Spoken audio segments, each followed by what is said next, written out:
हरे कृष्णा। आज की भगवद गीता क्लास में आप सबका हार्दिक स्वागत है। आज हम पढ़ेंगे भगवद गीता अध्याय 3 श्लोक संख्या 26। न बुद्धिभेदं जनयेद् अज्ञानां कर्मसङ्गिनां जोषयेत् सर्वकर्माणि विद्वान् युक्तः समाचरन्। अनुवाद: विद्वान व्यक्ति को चाहिए कि वह सकाम कर्मों में आसक्त अज्ञानी पुरुषों को कर्म करने से रोके नहीं, ताकि उनके मन विचलित न हो, अपितु भक्ति भाव से कर्म करते हुए वे उन्हें सभी प्रकार के कार्यों में लगाए, जिससे कृष्ण भावनामृत का क्रमिक विकास हो। तो हम देखते हैं कि कई लोगों का एटीट्यूड क्या होता है, होलियर देन दाउ, मतलब मैं उससे ज़्यादा भक्ति कर रहा हूँ। नहीं, ऐसा नहीं। ये गलत मन की धारणा है। सब अपनी स्पीड से, सब अपने तरीके से कर रहे हैं, आप उसको डिस्टर्ब नहीं करो। आप अच्छी भक्ति कर रहे हैं, बहुत अच्छी बात है, लेकिन दूसरा भी जो कर रहा है उसको आप उसके हिसाब से करने दीजिए। सबसे अच्छा तरीका है, अगर वो कुछ गलत कर रहा है आप उसको भगवान का महाप्रसाद दीजिए। भगवान का महाप्रसाद जो है वो भगवान से भिन्न नहीं है। अभी जब वो प्रसाद खाएगा तो अंदर से उसकी शुद्धि होएगी। आप उसको उपदेश करोगे, वो आपका उपदेश नहीं मानेगा और वो रिटेलिएट करेगा और कुछ गलत और करने लग जाएगा। तो इससे क्या आपको फ़ायदा मिलेगा? इसलिए सबसे अच्छा तरीका है, जो वो कर रहा है करने दीजिए। आप उसको खाली समझा सकते उतना समझाइए और महाप्रसाद दे दीजिए। बहुत ज़्यादा उससे जिद जबरदस्ती हट करने का कोई फ़ायदा नहीं है। ये मत समझिए कि भाई आप कंट्रोलर हैं। कंट्रोल भगवान करते हैं, हर चीज़ के कंट्रोलर भगवान है। हम उस चीज़ को कंट्रोल नहीं कर सकते हैं। तात्पर्य पढ़ेंगे श्रील प्रभुपाद द्वारा। वेदेश्च सर्वम अहमेव वेद्य। यह सिद्धांत संपूर्ण वैदिक अनुष्ठानों का पराकाष्ठा है। सारे अनुष्ठान, सारे यज्ञ, कृत्य तथा वेदों में भौतिक कार्य के लिए भी निर्देश है।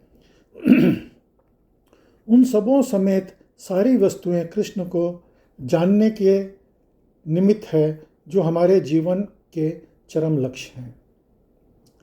लेकिन चूंकि बुद्धिजीव इंद्रिय तृप्ति के अतिरिक्त भी कुछ भी जानते हैं, अतः वे वेदों का अध्ययन इसी दृष्टि से करते हैं। किंतु सकाम कर्म तथा वैदिक अनुष्ठानों द्वारा नियमित इंद्रिय तृप्ति के माध्यम से मनुष्य धीरे धीरे कृष्ण भावनामृत को प्राप्त होता है। अतः कृष्ण भावनामृत में स्वरूप सिद्धि जीव को चाहिए कि अन्य को अपने कार्य करने या समझाने में बाधा न पहुंचाए, अपितु उन्हें वह प्रदर्शित करे कि किस प्रकार सारे कर्म फल को कृष्ण की सेवा में समर्पित किया जा सकता है। अपना एग्जाम्पल से आप उसको समझाइए। ये नहीं कि भाई इतनी नहीं, तुम तो यही करो, वो नहीं। आप अच्छे से करिए। अगर आप अच्छे से भक्ति करोगे, लोग आपको देख करके प्रेरित होंगे। आप उसको दूसरे के ऊपर आप जिद्दी जबरदस्ती मत करो, अपितु उन्हें यह प्रदर्शित करें कि किस प्रकार सारे कर्मफल को कृष्ण की सेवा में समर्पित किया जा सकता है। कृष्ण भावना भावित विद्वान व्यक्ति इस तरह कार्य कर सकता है कि इंद्र तृप्ति के लिए कर्म करने वाले अज्ञानी पुरुष ये सीख लें कि किस तरह कार्य करना चाहिए और आचरण करना चाहिए। यद्यपि अज्ञानी पुरुष को उसके कार्य में छेड़ना ठीक नहीं होता, परंतु यदि वह रंच भर भी कृष्ण भावना भावित है तो वह वैदिक विधियों की परवाह न करते हुए सीधे भगवान की सेवा में लग सकता है। ऐसे भाग्यशाली व्यक्ति को वैदिक अनुष्ठान करने की आवश्यकता नहीं रहती, क्योंकि प्रत्यक्ष कृष्ण भावनामृत के द्वारा उसे वो सारे फल प्राप्त हो जाते हैं जो उसे अपने कर्तव्यों का पालन करने से प्राप्त होते हैं। तो एक एग्जाम्पल आपको मैं बताता हूँ। जैसे ट्रेन से दो यात्री उतरे।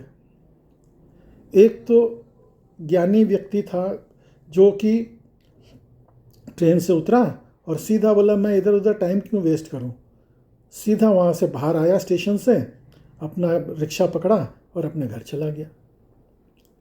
दूसरा व्यक्ति उतरा, थोड़ा इधर उधर स्टेशन पे देख रहा है और इधर कुछ खाना वाना खाता है, घूमता है, मौसम का मज़ा लेता है, चारों तरफ में देखता है, धीरे धीरे घूमता फिरता वो भी अपने घर को चला जाता है।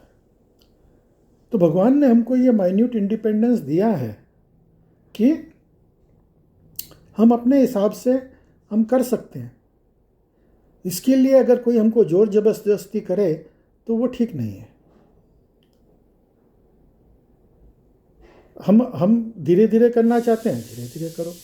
आप समय बर्बाद न करते हुए तुरंत करना चाहते हो, बहुत अच्छी बात है। तो इसलिए हमको किसी के कार्य में हस्तक्षेप नहीं करना चाहिए और उसको अपने हिसाब से करने देना चाहिए। उसको खाली आप महाप्रसाद दे दीजिए, थोड़ा सा आप उसको गाइड कर दीजिए। वो भी अगर वो पूछे कि हमको कैसे करना चाहिए तो बता दीजिए, नहीं तो मत बताइए। अगला श्लोक पढ़ेंगे। प्रकृते क्रियमाणानि गुणैः कर्माणि सर्वशः अहंकार विमूढात्मा कर्ताहमिति मन्यते। ये बहुत ही इम्पोर्टेंट श्लोक है। अनुवाद पढ़ेंगे। जीवात्मा अहंकार के प्रभाव में मोहग्रस्त होकर के अपने आप को समस्त कर्मों का कर्ता मान बैठता है, जबकि वास्तव में वह प्रकृति के तीनों गुणों द्वारा संपन्न किए जाते हैं। अभी सब समझते हैं कि मैं कर रहा हूँ, ये काम मैंने किया। नहीं, तो कोई आदमी दुख चाहता है क्या? लेकिन उसको दुख मिलता है। कोई आदमी असफलता चाहता है क्या? लेकिन उसको असफलता मिलती है। तो इसका मतलब उसके चाहे उसके करे उसको सब काम नहीं होता है। वो जिस गुण में है उस गुण के हिसाब से वो कार्यक्रम करेगा। 3 गुण होते हैं, सत्वगुण, रजोगुण और तमोगुण। तो कोई पूछे कि भाई अगर हम जो गुण में हैं वही कार्यक्रम, नहीं, वही कार्यक्रम आप करोगे, लेकिन आपको इतना इंडिपेंडेंस दिया गया है कि आप भगवान से प्रार्थना कर सकते हो कि प्रभु मेरे को जो है तमोगुण से आप मेरे को सत्वगुण में पहुंचा दीजिए ताकि मैं भक्ति कर सकूं। तो आप प्रार्थना कर सकते हो, आप कोशिश कर सकते हो, और कोशिश करना ही आपके लिए सबसे उत्तम है।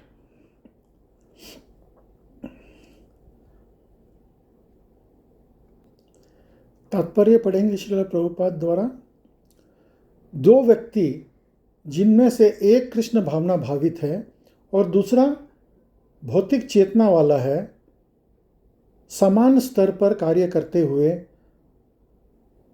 समान पद पर प्रतीत हो सकते हैं, किंतु उनके पदों में आकाश पाताल का अंतर रहता है। भौतिक चेतना वाला व्यक्ति अहंकार के कारण अस्वस्थ रहता है कि वही सभी वस्तुओं का करता है, वो ये नहीं जानता कि शरीर की रचना प्रकृति द्वारा हुई है, जो परमेश्वर की अध्यक्षता में कार्य करती है। भौतिकवादी व्यक्ति ये नहीं जानता कि अंततोगत्वा वो कृष्ण के अधीन है। अहंकारवश ऐसा व्यक्ति हर कार्य को स्वतंत्र रूप से करने का श्रेय लेना चाहता है, और यही है कि उसके अज्ञान का लक्षण।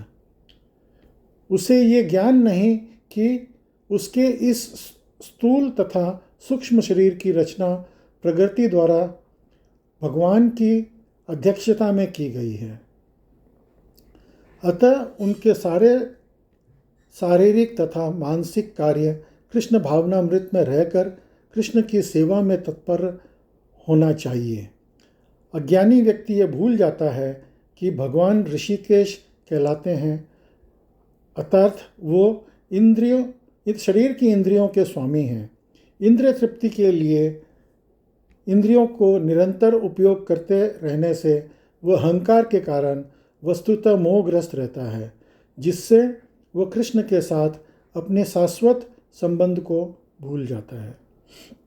तो हम जो भी कार्य कर रहे हैं, अगर वो ये हम समझ के करते हैं कि ये कार्य मैं कर रहा हूँ, मतलब हम इसको अपनी इंद्र तृप्ति के लिए कर रहे हैं, तो ये गलत तरीका है। इससे क्या होगा? हम उस कर्म बंधन में फंस जाएंगे। कार्य तो जो ज्ञानी व्यक्ति है, भक्त है, वो भी वही कार्य कर रहा है, लेकिन इसमें फर्क है। युद्ध तो जो कौरवों की तरफ से आए थे वो सैनिक भी कर रहे थे, युद्ध तो जो पांडवों की तरफ से जो सैनिक आए थे वो भी कर रहे थे, लेकिन एक कृष्ण की तरफ थे और दूसरे कृष्ण के विमुख थे। तो हमको कृष्ण की तरफ से, कृष्ण की इंद्रियों को तृप्त करने के लिए कार्य करना है, न कि कृष्ण के विमुख। अगर कृष्ण के विमुख रहेंगे तो हमको उसका कोई फल नहीं मिलेगा, बल्कि हम उसके पाप के भागीदार बनेंगे। जबकि वही युद्ध करने वाला व्यक्ति जो कृष्ण की तरफ से युद्ध कर रहा है, जो पांडवों की तरफ से युद्ध कर रहा है, धर्म युद्ध में सम्मिलित हो रहा है, उसको सारे फल मिलेंगे और उसको उस युद्ध के परिणाम से उसको कोई सरोकार नहीं है।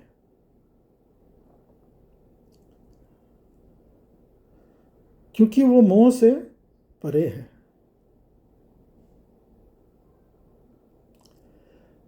अभी हर बार हम सोचते हैं कि मेरा प्लान काम क्यों नहीं करता है। हर बार तो हमारा प्लान काम नहीं करता है। अगर आप करता हैं तो आपका प्लान हर बार काम करना चाहिए। नहीं करता है, तो इसका मतलब आप सिर्फ कोशिश कर रहे हैं। जैसे फॉर एग्जाम्पल, अगर आप एक टैक्सी में जा रहे हैं, टैक्सी ड्राइवर टैक्सी चला रहा है। अब अगर टैक्सी ड्राइवर ये सोचे कि मैं टैक्सी चला रहा हूँ और मैं जहाँ भी मन करे वहाँ जा सकता हूँ, तो ये गलत है। क्योंकि रिमोट कंट्रोल तो पीछे पैसेंजर के हाथ में है। समझो आप स्टेशन से घर जा रहे हो, तो रास्ते में अगर पैसेंजर ने सोचा कि रास्ते में रुक करके यहाँ से थोड़ी सी शॉपिंग कर लेता हूँ, वो टैक्सी ड्राइवर को बोलेगा रुको, टैक्सी ड्राइवर को रुकना पड़ेगा। वो बोलेगा नहीं, इधर से मेरे दोस्त को लेते हुए जाना है, तो टैक्सी ड्राइवर को उधर से जाना पड़ेगा। तो इसी तरह से कंट्रोल आपके हाथ में नहीं है, कंट्रोल भगवान के हाथ में है। आप तो सिर्फ स्टीयरिंग आपके हाथ में है, और जैसे आपको आज्ञा दी जा रही है आपके कर्मों के हिसाब से, आपके पूर्व जन्म से निर्धारित, उसी तरीके से आप कार्य कर सकते हैं। आप टैक्सी ड्राइवर सिर्फ पैसेंजर को ये सजेस्ट कर सकता है कि यहाँ जाने का ये जो है इजी रास्ता है, छोटा रास्ता, यहाँ से चलें क्या, यहाँ से जाने से किराया कम लगेगा। तो वो इच्छा हम कर सकते हैं, हम भगवान को बोल सकते हैं प्रभु मेरी ये इच्छा है, और प्रभु उसको सैंक्शन करेंगे। क्योंकि भगवान हमको एक माइन्यूट इंडिपेंडेंस देते हैं। अगला श्लोक पढ़ेंगे। तत्त्ववित्तु महाबाहो गुणकर्म विभागयोः गुणा गुणेषु वर्तन्त इति मत्वा न सज्जते। अनुवाद। हे महाभाव, भक्ति भावमय कर्म तथा सकाम कर्म के भेद को भली भांति जानते हुए जो परम सत्य को जानने वाला है, वह कभी भी अपने आप को इंद्रियों में तथा इंद्रिय तृप्ति में नहीं लगाता। तो जैसे एक एग्जाम्पल बताता हूँ कि आपको प्यास लगी है, तो आपको लगता है मेरा गला सूख रहा है। नहीं, आपके पूरे शरीर जो है वो डिहाइड्रेटेड है, पूरे शरीर में पानी की ज़रूरत है। ये तो खाली इंडिकेशन है कि गला सूख रहा है, और उस गले को तर करने के लिए आप क्या गीला टॉवल गले पे बांधोगे तो आपकी प्यास मिट जाएगी? नहीं मिटेगी। आप पानी पियोगे, पानी पेट में जाएगा और पेट जो है उसको सारे शरीर में पहुंचाएगा। आप सांस लेते हो, ऑक्सीजन की ज़रूरत सारे शरीर को है, तो वो ऑक्सीजन जो है आप जब सांस लेते हो तो वो आपकी हृदय में जाता है और वहाँ से खून के द्वारा पूरे शरीर में फैल जाता है ऑक्सीजन। तो पूरे शरीर में ऑक्सीजन की कमी की पूर्ति होती है। तो सही तरीके से आप करते हो कोई कार्यक्रम, वो ही परफेक्ट है। आप अगर जड़ में पानी डालोगे तो पूरे पेड़ में पानी पहुंच जाएगा। तो जड़ को पकड़ो, न कि अलग अलग पत्तियों में, डालियों में।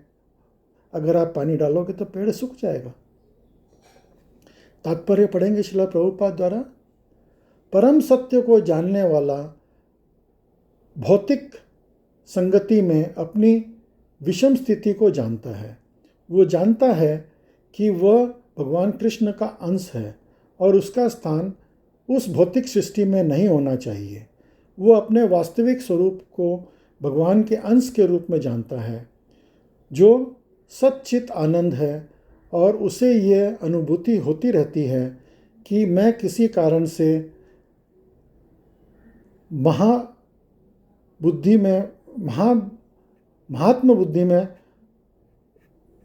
देहात्म बुद्धि में फंस चुका हूँ। अपने वास्तविकता की शुद्ध अवस्था में उसे सारे कार्य भगवान कृष्ण की सेवा में नियोजित करने चाहिए।